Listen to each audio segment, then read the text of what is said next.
Well, we know energy is one of the 4 priorities identified as key to our economic reconstruction and recovery. On Thursday in Parliament, the President announced a number of initiatives to speed up the delivery of more electricity from independent producers, among others. Let's discuss this now with the Deputy Director General for Programmes and Projects in the Department of Mineral Resources and Energy, Jacob Mbele.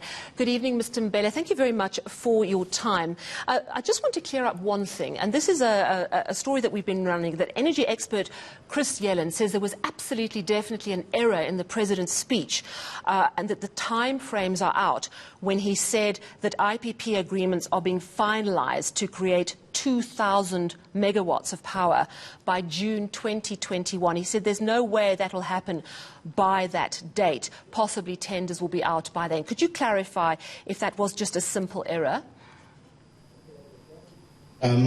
I have not seen what Chris is referring to, Sally, but yes, what is currently taking place is that we are busy with the process of procuring 2,000 megawatts of energy with the intent to have this power coming online as early as this June 2022. But the procurement process is ongoing, and we're hoping to at least finalize this process early in the new year. I see. So I think what the President said was June 2021. So that is a little bit too speedy. Am I right? No, absolutely. In terms of, yes, a commissioning of the power plants, that would have been, yes, too quick, yes. All right. So obviously the big challenge for Eskom is to root out the rot. I mean, it's just astonishing how much these contracts went over budget. And also earlier in the week where we hear how many Eskom employees are refusing to disclose their interests, and also that some of them may have been doing business illegally. There's some big challenges with sorting out Eskom, and we know that there's a lot of work being done to try and deal with that. But do you think the way has been cleared to generate more power quickly? Because honestly, if we don't get our power sorted out, we're not going to generate the investor interest. We're not going to generate and sustain these massive infrastructure projects. Yes, absolutely. The way has been cleared. In terms of dealing with the power issues, we are pursuing a number of options. The first one being the enabling of what we call generation for own use, where we're making it possible for companies to generate their own power to supplement the Eskom supply.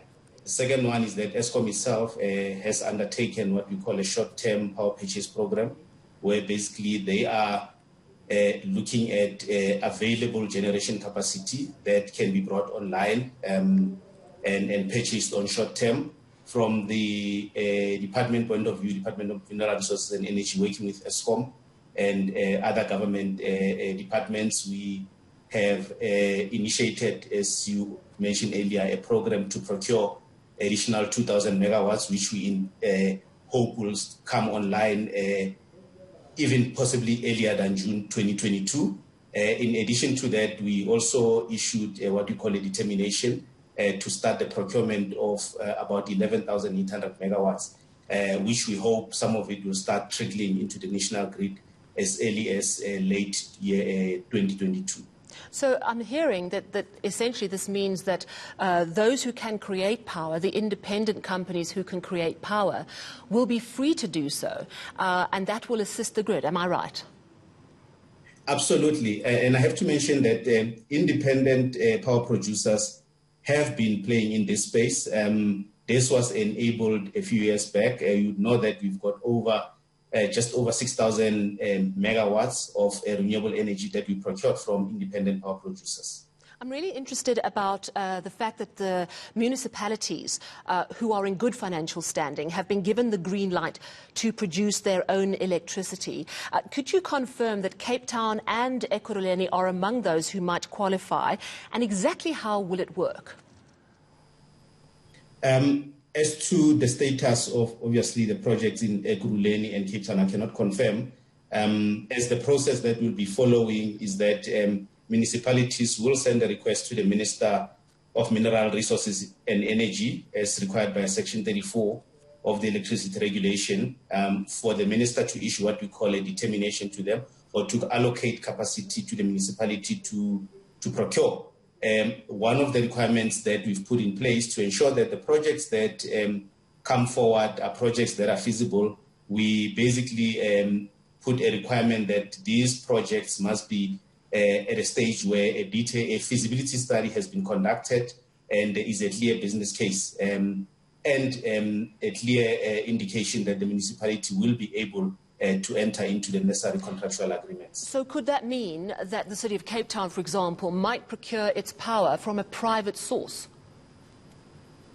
Yes, and I have to indicate that as things stand, there is no way the City of Cape Town can supply all its consumers from its own power. They will likely supplement what they are taking from Eskom. It will be a long time before any municipality could completely have its own power generation without taking supply from Eskom.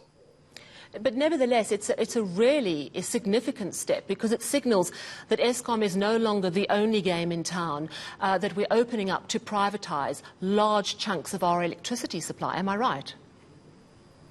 I think what we are doing is we're following what technology is driving us to do. If you look in the past, power generation was situated where the resources are, and the resources were only coal. But if you look at what is happening now, technology is changing.